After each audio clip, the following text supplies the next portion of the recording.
Baik, shalom jemaat Tuhan yang kekasih. Seorang hamba Tuhan yang besar bukan badannya ya, tapi dia terkenal.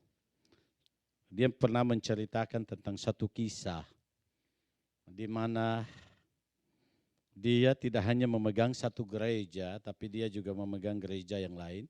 Sehingga hari Minggu itu dia bisa khotbah bisa 2 kali atau 3 kali. Suatu kali ketika diselesaikan pelayanannya di satu gereja, kemudian dia harus mengejar waktu untuk mengisi di gereja yang besar, merupakan gereja induk. Maka dia mengebut dengan mobil yang dia pergunakan, ternyata jalan yang dia tuju macet. Ketika macet dia berusaha untuk menyelinap, tetapi ketika dia menyelinap langsung masuk satu mobil yang langsung potong dia. Dia marah luar biasa dan dia keluar dari mobilnya dan akhirnya dia datang ke mobil yang memotong dia dan dia pukul kap mobilnya. Kaget orang-orang yang ada di dalamnya. Kemudian dia katakan, kamu nggak tahu saya ini sedang kejar-kejar waktu untuk mimpin pelayanan yang ada. Kenapa kau potong-potong jalan saya dan lain sebagainya. Kemudian orang-orang yang ada di dalam mobil ini mereka minta maaf oleh karena mereka juga harus mengejar waktu. Dan apa yang terjadi? Akhirnya pendeta itu sampai pada gereja tersebut dan selesai ibadah pendeta itu berdiri di depan untuk salam-salaman jemaat yang mau pulang. Kalau jemaat di sini kan gak pernah mau pulang jadi tidak perlu ditunggu di depan. Nah begitu ya. Dan apa yang terjadi ketika salam-salaman ternyata pas mau habis salam-salaman itu muncul orang-orang yang sepertinya pendeta itu kenal. Kemudian akhirnya pendeta sepertinya ingat, sepertinya orang-orang itu yang tadi di mobil itu. Dan apa yang terjadi, orang-orang itu selamat sama pendeta ini dan mereka bilang, Pak tadi maaf ya. Oh jadi kamu tadi yang di dalam mobil itu ya. Langsung pendetanya juga bilang, maaf ya. Jadi saling bermaaf-maafan satu dengan yang lain. Nah kita memahami kenapa peristiwa itu terjadi. Oleh karena memang itu resiko gereja yang besar. Di mana kadang pendeta tidak mengenal jemaatnya. Tapi mungkin jemaat bisa mengenal pendetanya. Maka kita memahami bahwa di dalam beribadah tidak hanya berbicara tentang relasi kita dengan Tuhan. Tetapi di dalam ibadah itu juga berbicara tentang relasi kita satu dengan yang lain. Betul ya? Ya saya minta maaf mungkin karena faktor umur. Jadi muka saya ingat tapi kadang-kadang nama lupa. Begitu ya. Kadang-kadang bergantian juga namanya. Ya John kadang saya panggil Michael. Ya jadi kadang-kadang keliru di sana. Tetapi harapan saya adalah di dalam gereja kita tidak hanya kita pupuk relasi akan hubungan kita dengan Tuhan. Tetapi juga kita memupuk akan relasi kebersamaan kita di dalam Tuhan. Maka tema kita hari ini yang akan kita landasi dengan firman Tuhan dalam Roma pasal 1 ayat yang ke-8 dengan ayat yang ke-19. Kita akan merenungkan tema kita hari ini adalah kebersamaan yang memuliakan Tuhan. Mari kita baca teks firman Tuhan kita di dalam Roma pasal 1 ayat 8 sampai dengan ayat yang ke-12. Roma pasal 1. Ayat yang ke-8 sampai dengan ayat yang ke-12. Saya baca ayat yang ganjil dan jemaat Tuhan membacakan ayatnya yang genap. Yang tidak bawa Alkitab silakan menghafal sendiri. Mari kita baca bergantian. Saya baca ayat yang genap dan jemaat Tuhan membacakan ayatnya yang ganjil. Paulus ingin ke Roma. Pertama-tama aku mengucap syukur kepada Allahku oleh Yesus Kristus atas kamu sekalian. Sebab telah tersiar kabar tentang imanmu di seluruh dunia.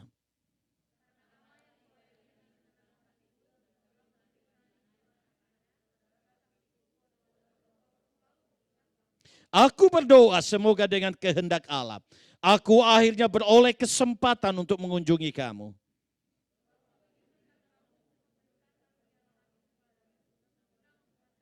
Sama-sama, yaitu supaya aku ada di antara kamu dan turut terhibur oleh iman kita bersama, baik oleh imanmu maupun oleh imanku.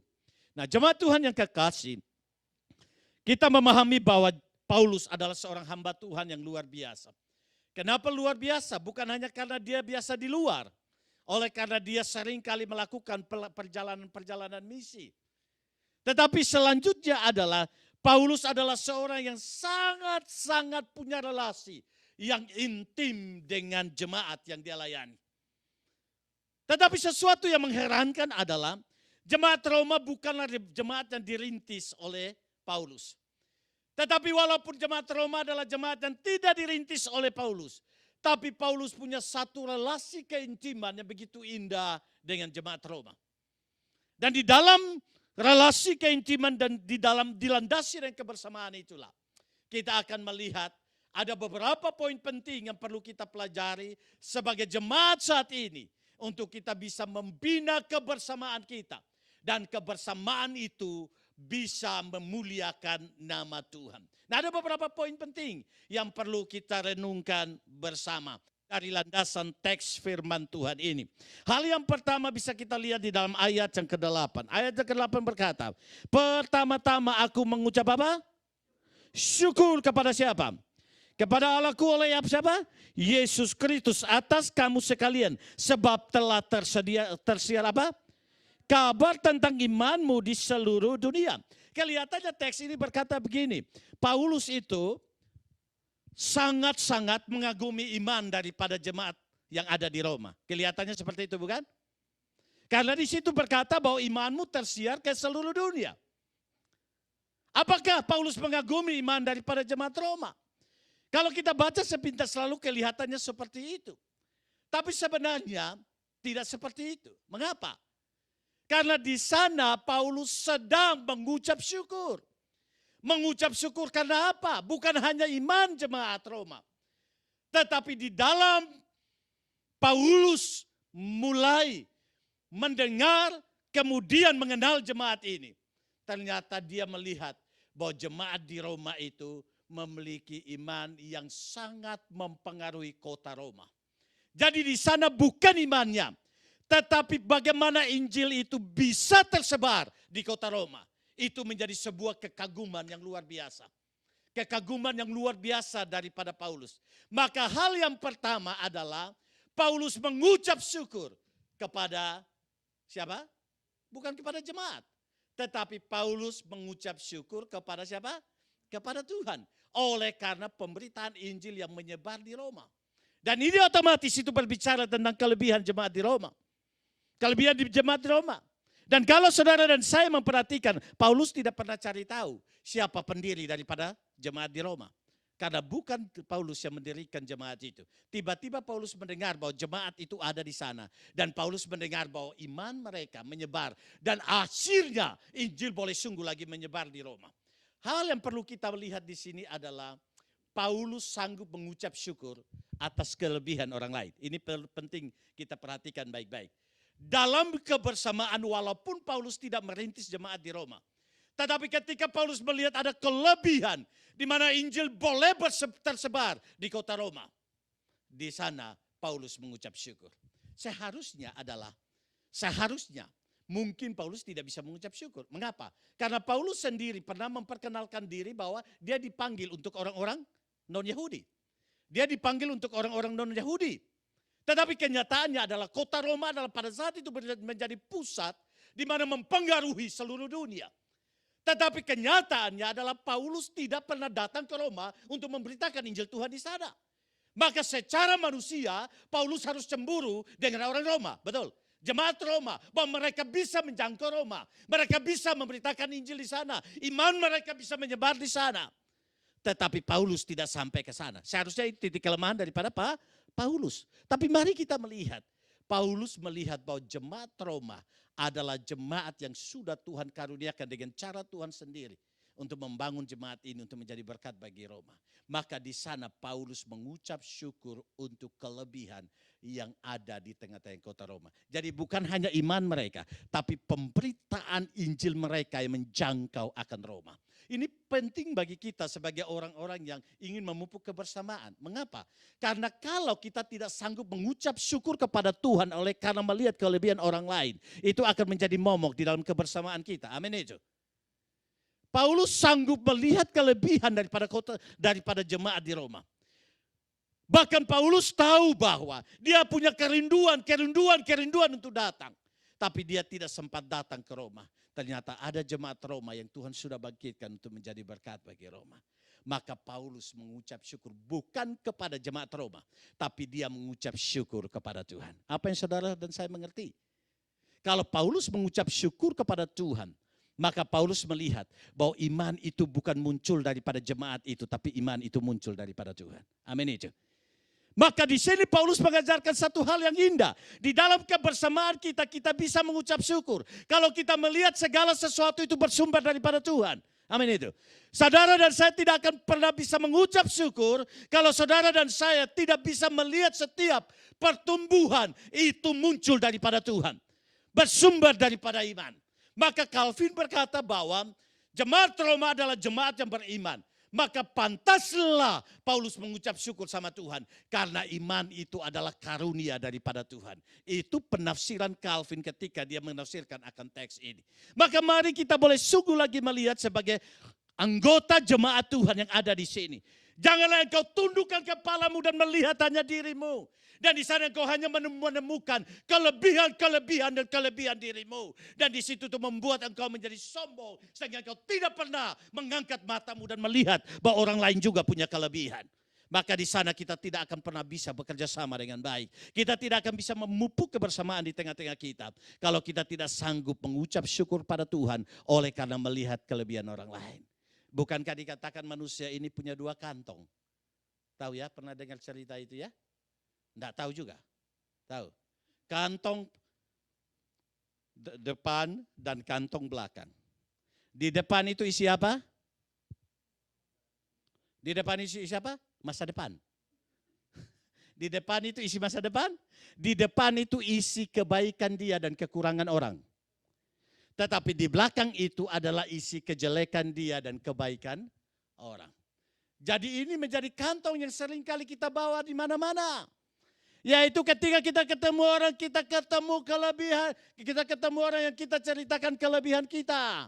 Tetapi ketika kita bicara kelebihan kita supaya kelebihan kita semakin bertambah, kita bumbuin dengan kejelekan orang. Supaya orang melihat kelebihan kita semakin bertambah. Maka saya katakan bagaimana caranya supaya kelihatan kita pendek tetapi bisa orang lihat kita tinggi. Bagaimana caranya? Berdirilah di samping orang yang pendek sama kita. Maka orang bisa melihat kelebihan kita. Maka di sini kita melihat Paulus tidak seperti itu. Paulus sanggup melihat kelebihan orang lain. Dan dia mengucap syukur kepada Tuhan. Maka dalam kebersamaan kita, saya rindukan supaya kita bisa melihat kelebihan orang lain. Nanti ikuti saja saya ini, karena saya tidak terlalu kontrol dengan itu. Jadi di sini kita melihat bahwa kita sanggup melihat kelebihan orang lain. Maka kalau kita ada dalam kebersamaan kita di sini, bukan hanya kita menghadapkan wajah kita pada Tuhan. Kita hanya menyembah Tuhan, kita hanya memuliakan Tuhan. Betul itu ada dalam gereja. Tapi tidak hanya itu. Tapi kita ada dalam satu komunitas untuk kita saling memperhatikan satu dengan yang lain. Bukan hanya memperhatikan kelemahan dia, tapi bagaimana memperhatikan akan kelebihan dia. Tidak hanya memperhatikan dia cantik atau dia ganteng, dia cocok buat saya atau tidak. Tetapi yang perlu kita perhatikan adalah apakah dia punya kelebihan. Dan kelebihan itu bisa mengisi saya, sehingga di sana saya bisa mengucap syukur sama Tuhan. Kalau dalam sebuah kebersamaan, yang ada hanyalah kita melihat kelemahan-kelemahan masing-masing. Maka saya percaya kebersamaan itu tidak akan pernah berfungsi dengan baik. Tapi ketika kita mampu menemukan kelebihan orang lain, kita menemukan kekurangan kita, maka disitulah kita boleh saling memperlengkapi satu dengan yang lain. Paulus sanggup melihat itu dan dia memuliakan Tuhan. Dan ingat baik-baik ketika engkau melihat kelebihan orang lain supaya engkau tidak, saudara dan saya tidak akhirnya menjadi sombong dan iri hati. Kita tidak menjadi iri hati. Oleh karena apa? Lihat bahwa kelebihan orang lain itu adalah karya Tuhan. Kelebihan saya adalah karya Tuhan. Kelebihan kita semua adalah karya Tuhan. Maka di sana kita memahami bahwa semua orang sudah punya porsi masing-masing. Amin itu ya. Semua orang sudah punya porsi masing-masing. Maka itu tidak boleh membuat kita iri. Tetapi sebaiknya itu membuat kita semakin mengucap syukur sama Tuhan. Ya secara manusia. Bagi saya sebagai hamba Tuhan, kadang-kadang ketika melihat jemaat yang lain gereja yang lain bertumbuh. Kadang-kadang terbersit dalam hati saya, Tuhan kenapa kok yang itu bertumbuh, kok ini tidak terlalu bertumbuh. Betul ya? Kadang-kadang ada pikiran seperti itu. Tetapi Roh Kudus mengingatkan saya, hei Ayub, semua gereja itu sudah punya porsi masing-masing. Sejauh mana engkau bisa memakai potensi yang ada untuk menggali setiap jemaat Tuhan yang ada. Tapi engkau sudah berjuang sungguh-sungguh, tetapi memang porsinya seperti itu. Jangan kau iri dengan jemaat lain. Kenapa? Karena masing-masing gereja itu punya porsi. Maka ketika engkau melihat jemaat lain bertumbuh, kamu harus mengucap syukur. Betul. Engkau harus mengucap syukur karena tangan Tuhan bekerja di sana. Tapi ketika engkau melihat jemaatmu, engkau harus juga mengucap syukur karena pasti ada kelebihan-kelebihan yang ada di sana. Yang mungkin karena hanya kamu fokus ingin supaya bertumbuh dengan cara kamu. Tapi Tuhan punya cara yang lain untuk mengerjakan pertumbuhan itu. Maka lihatlah bahwa dalam setiap bagian itu ada nilai-nilai plus yang ada di sana yang bisa kita dapatkan untuk bisa kita mengucap syukur sama Tuhan. Pertanyaannya adalah bagaimana ketika engkau ada di tengah-tengah pekerjaan. Engkau melihat ada orang lain yang kelihatannya dipakai luar biasa di tengah-tengah pekerjaanmu. Kalau ada muncul kecemburuan, katakan sama Tuhan, Tuhan ampuni saya. Saya tahu dia punya kelebihan itu oleh karena Tuhan sendiri yang mengaruniakan itu. Begitupun dalam studi. Ketika engkau studi kelihatannya yang lain itu sepertinya A+++ gitu ya. Kalau kitanya mau sampai C aja susahnya minta ampun. Apalagi sudah tua seperti saya yang berpikir aja mantul-mantul melulu gitu ya. Kadang-kadang mulai mikir ini, kira-kira kenapa kok yang itu kelihatannya nilainya baik, tapi kok saya kok seperti ini. Tapi mari kita sanggup melihat bahwa ada hal-hal positif yang ada pada orang lain. Maka di dalam kebersamaan, hal yang pertama yang perlu kita lihat di sini adalah jangan hanya lihat kelemahan, tapi lihat kelebihan. Dan kelebihan itu membawa kita untuk mengukur dua hal, yaitu sejauh mana saya sanggup mengucap syukur. Yang kedua adalah apakah saya dapat menguasai diri sehingga tidak iri sama orang lain, tetapi saya sanggup mengucap syukur kepada Tuhan. Itu menjadi nilai pertama yang perlu kita lihat. Yang kedua yang bisa kita lihat di sini sebagai sebuah kunci supaya kebersamaan kita bisa memuliakan Tuhan. Yang tadi berkata mari kita lihat kelebihan, dan kelebihan itu membawa kita mengucap syukur sama Tuhan. Itu satu. Yang kedua yang bisa kita lihat di sini dalam ayat yang ke-9 dan ayat yang ke-10. Kita baca sama-sama ayat 9, 10, 1, 2, 3. Karena Allah yang kulayani dengan segenap hatiku dalam pemberitaan Injil anaknya adalah saksiku bahwa dalam doaku aku selalu mengingat kamu. Aku berdoa semoga dengan kehendak Allah aku akhirnya beroleh kesempatan untuk mengunjungi kamu. Nah jemaat Tuhan yang kekasih, yang kedua adalah tidak hanya di dalam kebersamaan itu kita sanggup mengucap syukur oleh karena kelebihan orang lain. Walaupun memang kadang ini susah ya. Tapi kita mulai belajar untuk mengucap syukur atas kelebihan orang lain. Tapi yang kedua adalah doa memupuk kebersamaan itu. Sehingga di dalam doa itu kita boleh sama-sama memuliakan Tuhan. Maka doa memiliki peranan yang penting. Walaupun jemaat Roma adalah jemaat yang tidak didirikan oleh Paulus. Dan Paulus belum pernah ke Roma. Kecuali pada akhir hidupnya akhirnya dia dipenjarakan di Roma. Tetapi di sini kita melihat walaupun jemaat itu belum pernah Paulus bertemu dengan mereka. Karena Paulus tidak merintis jemaat ini. Tapi Paulus tetap berdoa buat mereka. Dan kalimat yang indah itu dia katakan begini. Aku berdoa karena Allah yang kulayani dengan hatiku dalam pemberitaan Injil anaknya adalah saksiku bahwa dalam doaku aku selalu mengingat kamu. Nah hal yang indah di sini adalah Paulus sendiri ketika menulis surat, dia berkata begini, Allah adalah saksiku. Terjemahan bahasa Yunani itu sangat sederhana. Allah adalah saksiku dalam setiap doaku. Itu maksudnya. Nah, Paulus sangat hati-hati dalam mempergunakan kata itu. Kenapa? Karena Paulus tidak mau bersumpah. Kenapa? Karena Tuhan bilang jangan bersumpah. Betul ya? Maka Paulus tidak bersumpah. Tetapi Paulus memakai Tuhan menjadi saksi bagi dia bahwa dia senantiasa berdoa buat jemaat Tuhan. Walaupun jarak memisahkan, walaupun dia tidak pernah bertemu dengan jemaat, tetapi dia senantiasa merindukan mereka di dalam doa. Dan dia berkata, Allah adalah saksiku. Kalau dia bilang Allah adalah saksi, kira-kira dia benar-benar berdoa enggak? Benar-benar berdoa apa enggak? Benar kan? Kenapa? Karena dia menempatkan Tuhan menjadi pengadil dalam hidupnya, dalam doanya. Bahwa sungguh-sungguh aku berdoa untuk kamu. Dan aku merindukan engkau di dalam doaku. Pertanyaannya adalah, apakah selama ini kita melihat doa adalah sesuatu yang penting dalam kebersamaan kita atau tidak? Seringkali banyak orang berdoa dengan doa klise. Kenapa? Doa klise tetapi landasannya adalah kelihatannya teologis. Kalau dia sudah berdoa dan mungkin udah malas berdoa, dia berdoa begini. Tuhan, aku berdoa buat jemaatmu. Dan tidak perlulah saya panjang-panjang berdoa. Engkau tahu sekarang mereka lagi ngapain. Dalam nama Tuhan Yesus, amin. Betul kan? Itu doa atau? Kadang-kadang kan gitu kan? Betul. Jadi di sini kadang-kadang kita sendiri menjadikan doa. Mungkin saudara menatap saya dan berkata, Pak aku berdoa. Tapi doanya isinya seperti itu. Tuhan, engkau lebih tahu.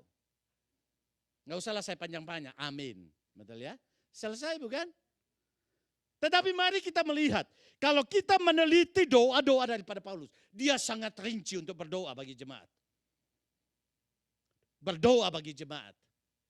Tetapi pertanyaannya adalah, selanjutnya adalah, apakah dalam kebersamaan kita hanya berdoa buat diri kita atau kita juga berdoa buat orang lain?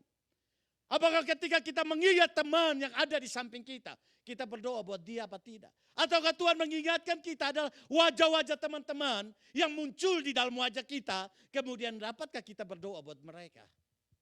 Seringkali kita ngoyo hanya berdoa buat kita sendiri. Seringkali kadang-kadang ketika kita punya pergumulan, kadang-kadang kita fokus hanya pergumulan kita. Tapi pertanyaannya adalah ketika kita punya pergumulan, masihkah kita mengingat akan sesama kita yang punya pergumulan? Dan bukan hanya mengingat, tapi membawa mereka di dalam doa. Kalau itu belum ada, kebersamaan kita dalam gereja ini belum berfungsi dengan baik. Maka di sini Paulus sendiri, walaupun jemaat itu tidak dia kenal satu persatu, tetapi dia mendoakan mereka dengan rinci dalam kehidupannya, di dalam doanya. Dan dia katakan, Tuhan adalah saksiku. Maka aplikasinya adalah setiap hari Rabu, saudari kita Allen, ya, Nona Alor, ya, memposting pokok doa yang ada di grup kita. Apakah saudara berdoa apa enggak? Enggak sempat Pak. Atau ke saudara mungkin tulis amin tapi tidak berdoa? Enggak di sini sih, tapi di tempat lain itu ada. Iya, iya, tulis amin supaya kelihatan sudah berdoa. Tunggu Pak besok pagi aja doanya. Yang penting aminnya malam itu gitu ya. Tapi saya mau katakan buat kita, disitulah. Ingat yang menjadi saksi kita bukan saudari kita Allen. Yang menjadi saksi kita bukan hanya manusia. Tapi yang menjadi saksi adalah Tuhan. Ketika engkau tulis amin, saudara berdoa apa enggak? Betul ya? Saudara berdoa apa enggak? Tuhan menyaksikan itu dan Tuhan melihat itu. Sungguhkah engkau memiliki kebersamaan di dalam gereja? Sungguhkah engkau memiliki kebersamaan di dalam persekutuan ini atau tidak? Salah satunya adalah sejauh mana engkau memakai doa untuk mendukung akan sesamamu. Sejauh mana engkau memakai doa untuk mendukung akan komunitas yang ada di tengah-tengah gereja ini. Kalau itu tidak ada, maka saya percaya hati kita belum memiliki kebersamaan itu sendiri. Paulus memiliki akan hal itu di dalam hidupnya. Dia tidak hanya mengucap syukur atas kelebihan daripada jemaat itu. Dia juga tidak hanya melihat kelebihan jemaat dan menaikkan syukur pada Tuhan. Tetapi yang kedua adalah dia mengingat jemaat itu dan dia mendoakan mereka satu persatu. Mendoakan secara rinci. Dan dia berkata seperti itu bukan sebuah kebohongan. Tetapi sebuah bukti karena Tuhan adalah saksi dalam kehidupannya. Saya rindukan. Walaupun mungkin ada teman-teman yang mungkin akan kembali ke Indonesia atau ke tempat yang lain. Kerinduan kita adalah kebersamaan kita tidak berhenti oleh karena jarak. Tetapi biarlah doa itu boleh mengikat kita untuk saling menguatkan satu dengan yang lain. Di tengah-tengah pelayanan yang Tuhan percayakan bagi kita. Dan harapan saya adalah jangan sampai kita berdoa dengan doa klise yang kelihatannya teologis.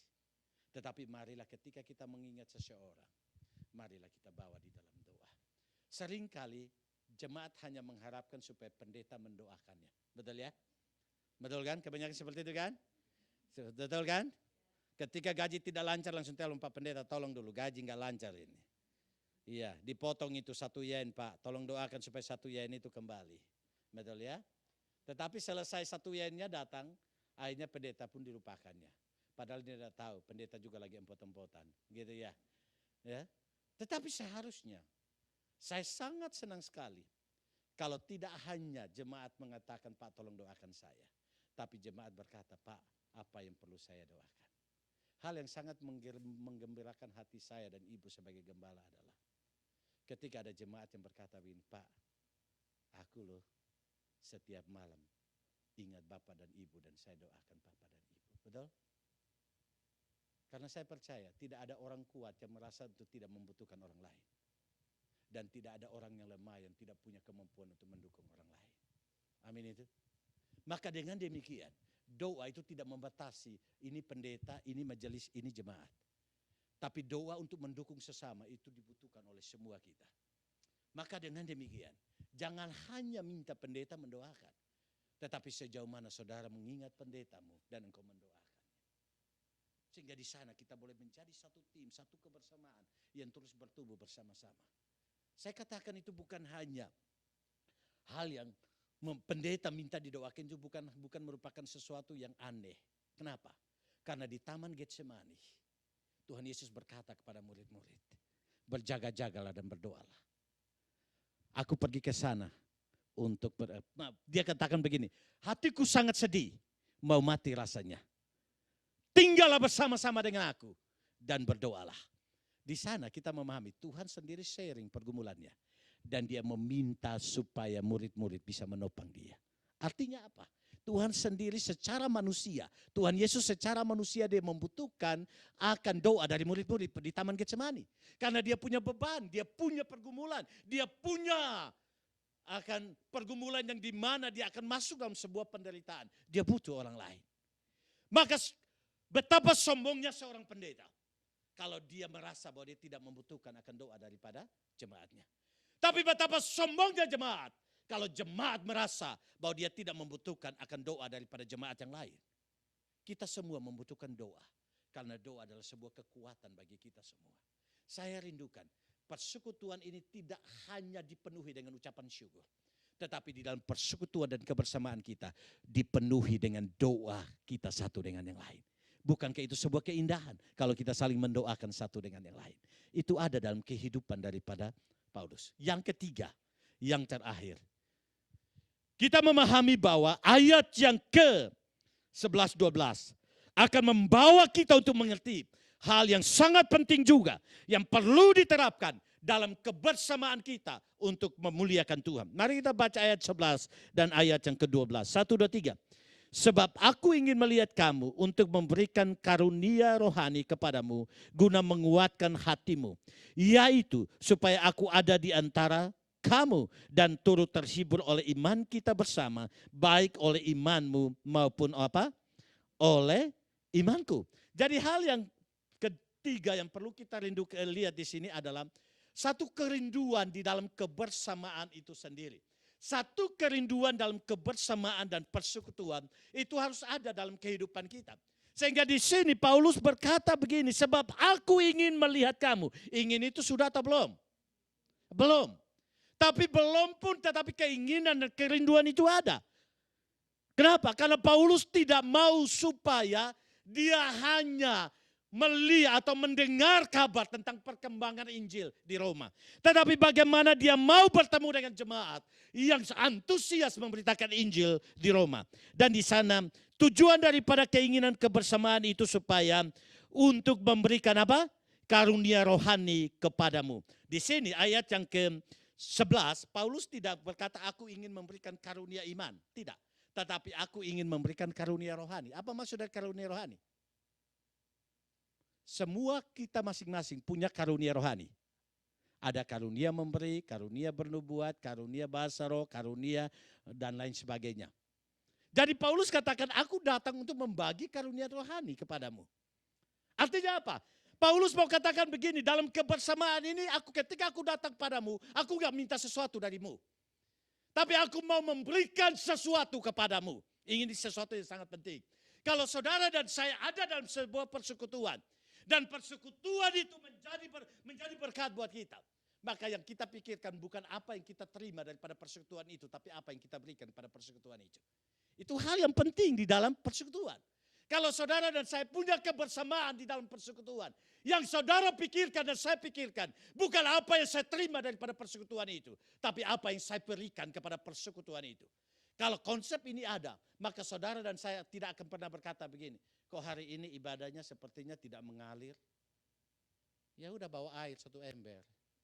Mari supaya mengalir, betul ya? Kok sepertinya hari ini ibadahnya nggak jadi berkat? Loh, bukan masalah menerimanya, tetapi apa yang kau lakukan di dalam ibadah itu. Richard Pell berkata begini, dalam sebuah ibadah, tidak ada seorang pun yang menjadi penonton di dalam ibadah itu. Betul?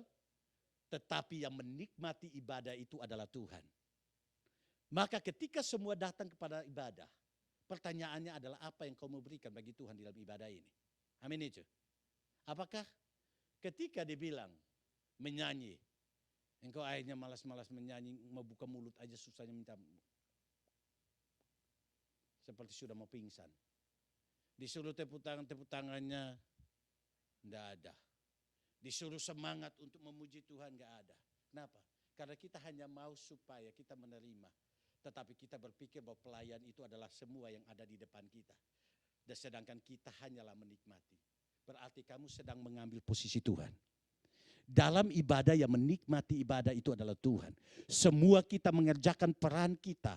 Dan berikanlah peran yang terbaik supaya Tuhan menikmati akan ibadah kita.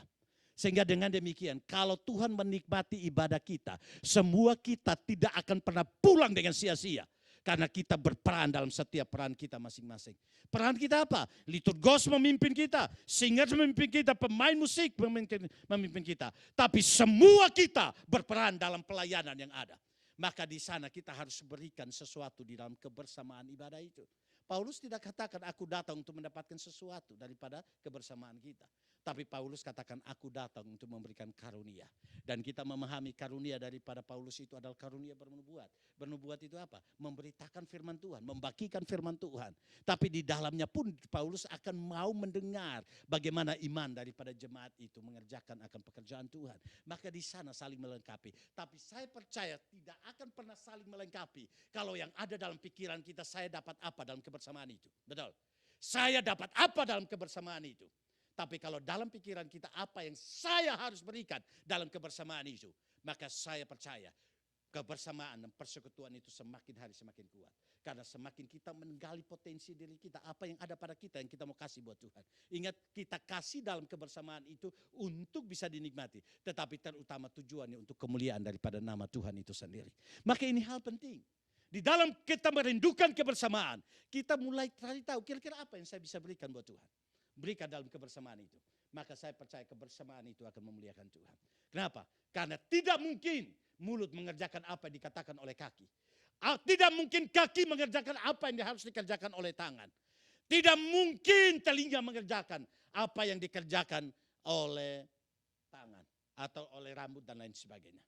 Masing-masing punya tugas masing-masing. Tetapi masing-masing tidak akan bisa bekerja sama kalau masing-masing tidak mau berperan dan memberikan perannya di tengah-tengah kebersamaan itu sendiri. Maka tidak heran kaki yang terantuk, mulutnya yang berkata aduh, betul ya? Betul ya? Kenapa? Itulah kebersamaan. Kalau saudara tidak mau berperan di situ, maka berarti mulut, kalau saudara adalah mulut, berarti mulut tidak berfungsi di sana. Ada sesuatu yang salah di sana, betul? Ada sesuatu yang salah di sana. Karena pasti refleks, tindakan refleksi itu akan muncul yang menunjukkan kebersamaan itu. Tapi kalau saudara dan saya tidak ada pada posisi itu, berarti ada sesuatu yang salah dalam kehidupan kita.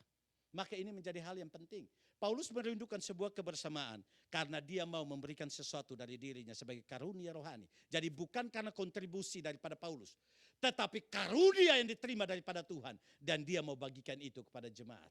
Itu menjadi hal yang perlu kita mengerti. Jadi kerinduan kebersamaan itu diikuti oleh sesuatu yang harus keluar dari dirinya untuk boleh mendukung kebersamaan. Tapi yang kedua, kalau saudara dan saya melihat dalam ayat yang ke-12, di sana dikatakan, yaitu supaya aku ada di antara kamu dan turut terhibur oleh apa? Iman kita bersama, baik oleh imanmu maupun oleh imanku. Jadi di sini ketika dia bicara, awalnya dikatakan karunia rohani dia bagi. Tapi ketika dia kaitkan dengan karunia iman, di sana dia tidak hanya melihat dari dirinya, tetapi dia melihat kita semua terhibur oleh karena imanmu dan imanku. Apa artinya? Paulus adalah seorang hebat dalam mempergunakan kalimat. Kenapa?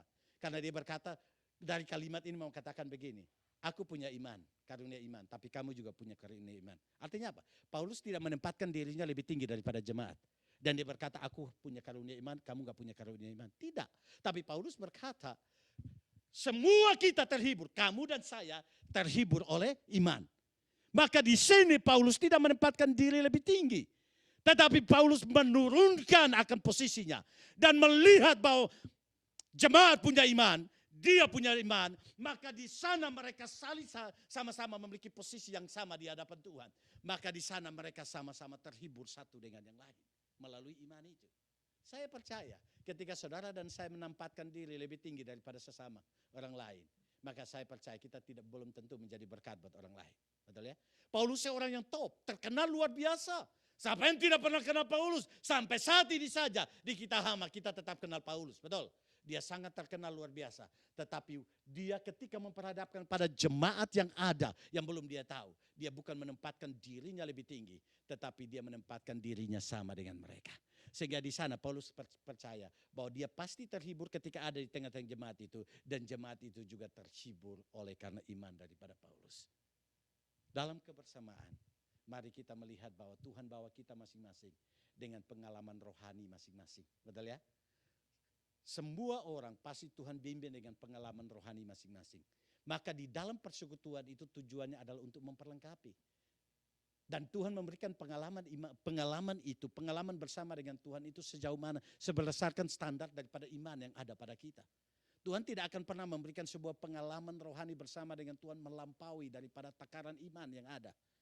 Tetapi Tuhan memberikan pengalaman pengenalan kita bersama dengan Tuhan berdasarkan pengalaman iman yang ada pada kita. Dan ketika kita ada dalam kebersamaan dan itu bersaksi, ini bersaksi. Maka saya percaya di sana kita dikuatkan. Tapi kelemahan yang ada di tengah-tengah jemaat Tuhan adalah ketika ada dalam sebuah kebersamaan. Seringkali yang disaksikan itu adalah hal-hal yang baik, betul ya? Aduh, aku punya masalah loh, kankerku besar di sini. Tapi ketika aku berdoa, selang 2 jam, kemudian tiba-tiba diperiksa, hilang. Kadang-kadang kan doa kita kan seperti itu. Aduh, sakuku rata. Betul ya? Sakuku rata. Kenapa? Karena habis-habisan uangku gitu ya. Akhirnya hampir gak bisa makan. Tapi tiba-tiba pintuku diketuk. Dan tiba-tiba ada orang yang buang 1 bongkahan. Apa itu? Uang kertas di sana, yen yang di sana. Kemudian akhirnya saya pakai untuk 1 tahun hidup saya. Begitu kan? Kadang-kadang kan kita bersaksi seperti itu kan, bukan kan? Tetapi pertanyaannya adalah kalau saudara dan saya hanya bersaksi seperti itu. Apakah semua orang Kristen punya pengalaman yang sama seperti itu? Saya yakin tidak. Dan kalau saudara dan saya hanya bersaksi seperti itu. Dan hanya ketemu orang yang ternyata dia punya pergumulan. Dan ternyata Tuhan tidak pernah menyelesaikan sampai dengan bertahun-tahun. Orang itu akan berkata begini. Orang lain kau hampir. Betul ya? Kan begitu jadinya ya. Akhirnya dia pikir apa sama Tuhan? Tuhan, kenapa orang lain itu kau tolong? Saya tidak. Maka muncul satu pemahaman. Tuhan pilih kasih, betul. Tuhan tidak adil. Maka mari kita koreksi kesaksian kita. Betul kalau Tuhan kasih pengalaman seperti itu. Bersaksi kalau Tuhan tolong. Tapi kalau memang kita punya pergumulan dan sampai saat ini sepertinya tidak ada jalan untuk keluar. Bersaksikan itu. Supaya ada orang lain yang berkata ternyata bukan hanya dia saja. Ternyata ada orang juga yang punya pengalaman seperti itu. Dan sampai saat ini Tuhan belum menyelesaikan itu. Dan akhirnya yang bisa kita tangkap apa? Ternyata Tuhan memberikan kekuatan bagi kita untuk sanggup menanggung pergumulan itu. Betul? Nah ini kita lihat kesaksian-kesaksian ekstrim yang kadang-kadang membuat akhirnya teologi kita bisa miring. Tetapi kesaksian dalam kebersamaan itu penting. Karena ada orang yang bisa dijawab, tapi ada orang yang tidak dijawab oleh Tuhan. Dan di sana kita saling memperlengkapi dan menguatkan daripada setiap kesaksian itu. Maka kebersamaan hidup akan membawa kita untuk saling menguatkan satu dengan yang lain dalam kesaksian. Saya mau tekankan kalimat ini. Pengalaman hidup bersama dengan Tuhan tidak hanya berfungsi untuk saudara dan saya. Tapi pengalaman hidup yang Tuhan izinkan supaya bisa berfungsi dan bermakna buat orang lain. Ingatkan ini baik-baik. Setiap kali pengalaman hidup yang Tuhan tepatkan dalam hidup kita. tidak hanya berfungsi untuk saudara dan saya. Tetapi Tuhan pasti punya maksud. Pengalaman itu akan menjadi berkat bagi orang lain. Sehingga ketika ada orang lain sharing tentang pergumulannya, ternyata kita sudah punya pengalaman itu dan kita bisa saksikan kepada dia. Nggak hanya kamu menderita, saya juga pernah mengalami penderitaan seperti itu. Bahkan sampai saat ini pun sepertinya Tuhan belum memberikan jalan keluar. Tapi aku tahu tangannya tetap menopang saya dan menguatkan saya sampai saat ini. Maka dengan demikian, mari kita mengubah kesaksian kita. Tidak hanya ditolong baru bersaksi di sini. Tapi ketika kita di tengah-tengah penderitaan, mungkin di titik nol sekalipun. Itu adalah saat-saat di mana orang membutuhkan akan kesaksian kita. Sehingga di sana mereka juga dikuatkan. Karena kita berada pada posisi yang sama dengan mereka. Maka kebersamaan itu penting. Kebersamaan itu bisa memuliakan Tuhan. Kalau ada ucapan syukur di sana. Karena kita sanggup melihat kelebihan, pertumbuhan yang Tuhan kerjakan dalam kehidupan sesama kita. Dan itu membawa kita mengucap syukur. Bukan hanya kelebihan kita mengucap syukur.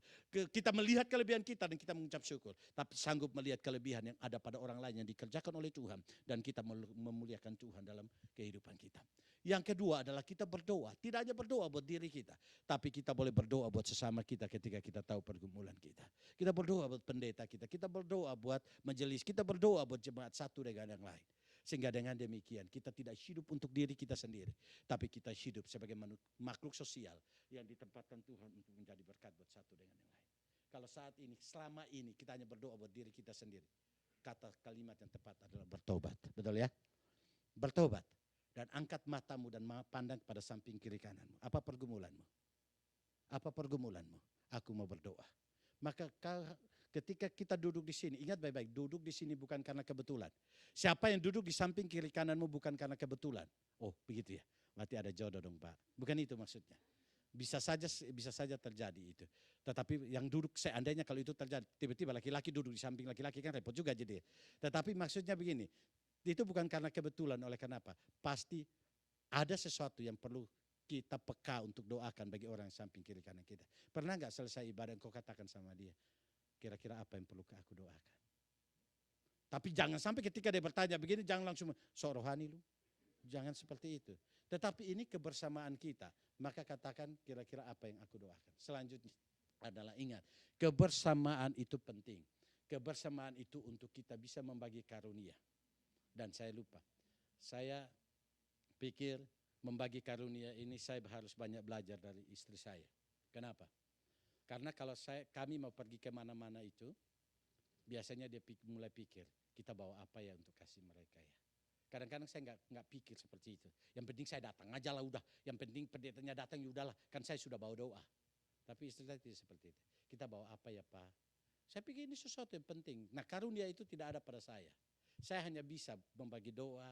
Saya hanya bisa tanya apa pergumulan dan lain sebagainya. Tetapi istri saya berpikir kita bawa sesuatu. Kalau saya pergi ke Tokyo, ada pertemuan-pertemuan di sana, Pak, bawa inilah buat hamba-hamba Tuhan di sana. Ini karunia untuk membagi. Maka dengan demikian, saya percaya bahwa kalau berkunjung pasti ada tentengan pasti ya selesai khotbah ini. Nah selanjutnya juga yang kita lihat kebersamaan itu harus bersaksi. Nah pola bersaksi kita harus berubah ya, supaya tidak miring ketika orang mendengar doa kita, kesaksian kita. Tetapi sungguh-sungguh di dalamnya menjadi berkat dan memiliki pemahaman yang menguatkan satu dengan yang lain. Oleh sebab itu saya rindukan supaya kita memupuk kebersamaan kita. Karena tema tahunan kita adalah gerejaku, keluargaku di dalam Tuhan. Maka itu mengikat sebuah kebersamaan di tengah-tengah kita. Mari kita saling mendoakan. Tiba-tiba kalau saudara ingat sesuatu, seseorang telepon dia. Kalau sesuatu kan tidak mungkin ditelepon. Seseorang telepon dia dan tanyakan apa yang perlu saya doakan. Ya, ketika muka saya muncul dalam wajah saudara, telepon saya dan tanya, Pak perlu apa? Oh perlu, nanti saya katakan saya butuh apa gitu ya. Tolong doakan gitu ya. Jadi biarlah kebenaran firman Tuhan ini boleh sungguh memotivasi kita untuk terus bertumbuh dalam kasih karunia Tuhan. Mari kita berdoa. Bapak